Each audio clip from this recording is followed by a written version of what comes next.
En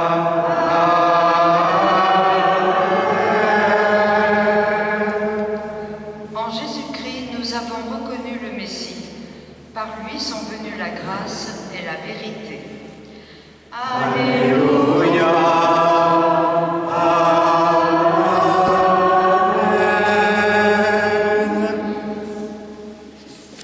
Le Seigneur soit avec vous. Évangile de Jésus-Christ selon saint Jean. En ce temps-là, Jean le Baptiste se trouvait avec 2 de ses disciples. Posant son regard sur Jésus, qui allait et venait, il dit « Voici l'agneau de Dieu ». Les 2 disciples entendirent ce qu'il disait et ils suivirent Jésus. Se retournant, Jésus vit qu'ils le suivaient et leur dit « Que cherchez-vous » Ils lui répondirent « Rabbi », ce qui veut dire maître, où demeures-tu? Il leur dit « Venez et vous verrez ». Ils allèrent donc, ils virent où il demeurait et ils restèrent auprès de lui ce jour-là. C'était vers la 10e heure, environ 4 heures de l'après-midi. André, le frère de Simon-Pierre, était l'un des 2 disciples qui avait entendu la parole de Jean et qui avait suivi Jésus. Il trouve d'abord Simon, son propre frère, et lui dit « Nous avons trouvé le Messie », ce qui veut dire Christ.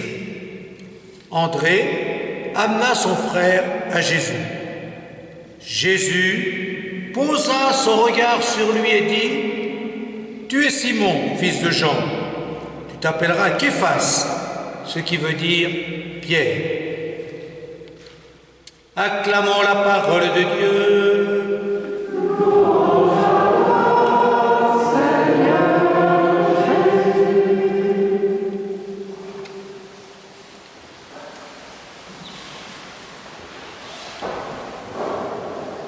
Venez et vous verrez. C'est ce que Jésus dit au premier disciple qui l'appelle.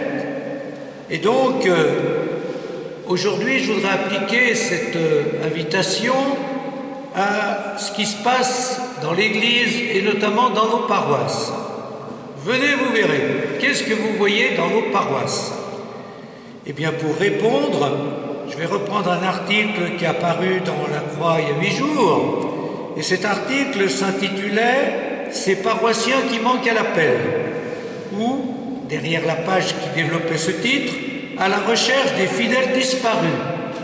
Ce qui se passe dans nos paroisses, c'est qu'il y a de moins en moins de pratiquants. Et ça, il y a une grande tendance qui existe depuis plusieurs années, mais la pandémie a accéléré le processus. Alors d'abord, regardons pourquoi on est arrivé pratiquement depuis le premier confinement, puis ça a accéléré avec le deuxième, pratiquement en France, 30% des pratiquants en moins, un tiers. Alors, voilà comment analyse, je vais vous lire un petit passage de l'article, voilà comment le journaliste qui a fait cet article analyse la situation. Une chose est sûre, les confinements ont précipité l'éloignement d'une bonne partie des paroissiens âgés qui, par crainte de contracter le virus, a basculé vers la messe télévisée en disant « Grâce à la télévision, j'entends parfaitement l'homélie. Je suis bien assis, bien installé, je n'ai pas froid. » Ou même, en se justifiant, « De toute façon, si je ne retourne pas dans ma paroisse, à qui manquerai-je » Eh bien voilà, on va pas... Vous avez peut-être entendu ça, vous l'avez même peut-être dit, mais ce qu'il y a derrière, c'est que, bien sûr, on peut regarder la messe à la télévision, mais le lien avec la communauté, petit à petit, disparaît. Même le lien avec le curé. Voilà. Ben alors, qu'est-ce que c'est qu'être pratiquant? Être pratiquant, c'est pas seulement assister à la messe de loin, surtout la télé, c'est pratiquer la communauté. C'est-à-dire rejoindre la communauté, puis, autant que possible, essayer d'y participer d'une manière active. Et pourquoi? Pourquoi? Parce que justement, le Christ, où est-il? Le Christ est bien vivant, mais il est invisible. Et qu'est-ce qui rend visible le Christ? C'est peut-être nos témoignages à chacun.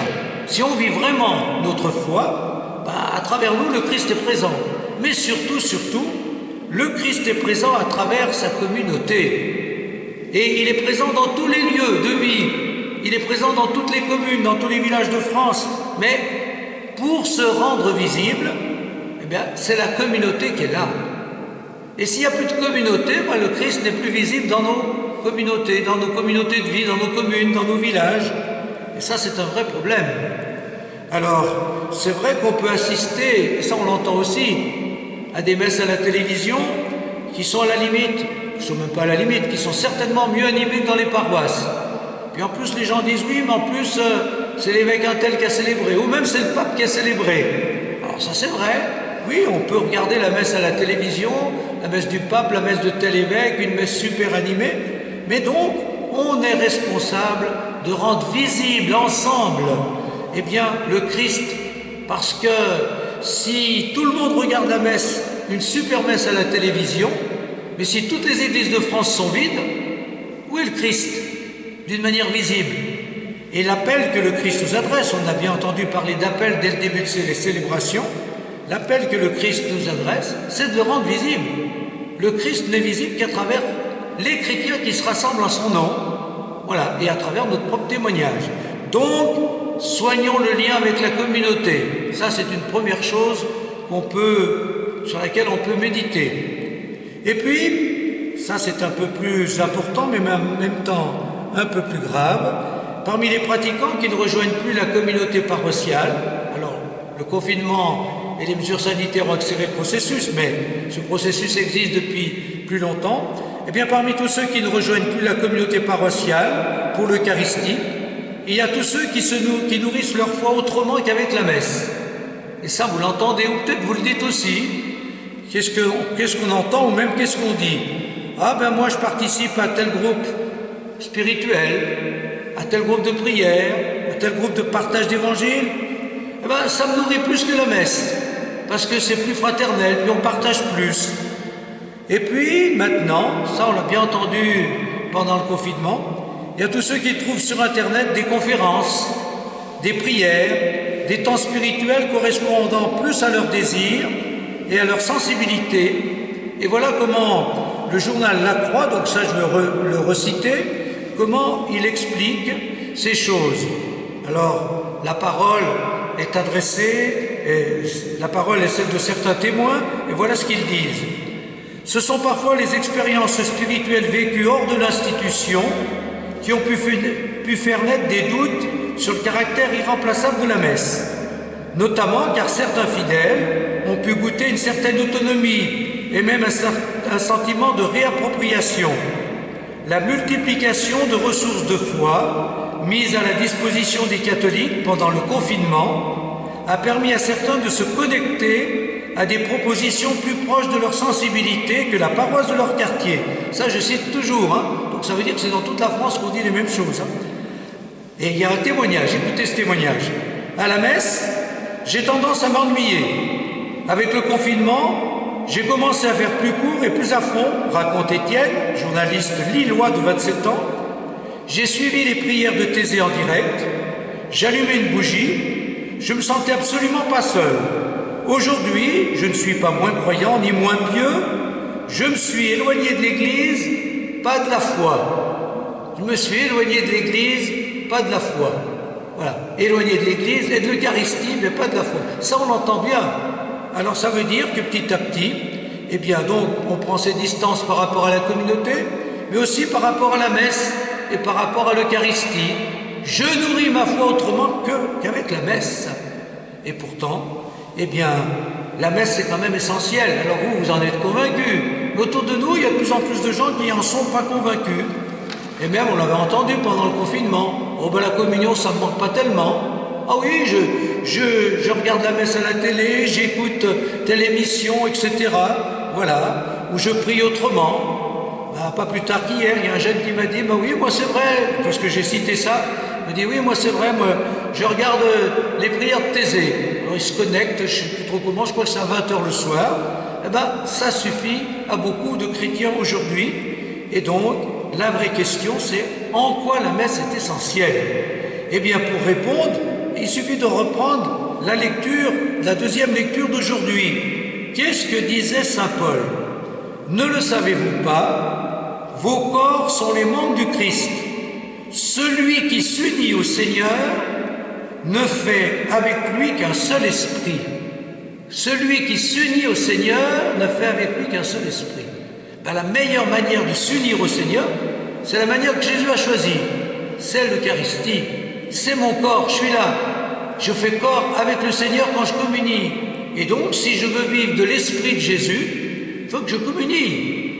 Et voilà. Et donc, c'est bien de prier autrement. Il faut aussi prier de toutes les manières possibles. Mais le sommet de toutes les prières, la meilleure manière de s'unir au Christ, c'est l'Eucharistie. Alors, à nous de se convaincre, déjà nous-mêmes, de nous convaincre nous-mêmes, puis de convaincre les autres, pour dire que quand même, l'Eucharistie est essentielle.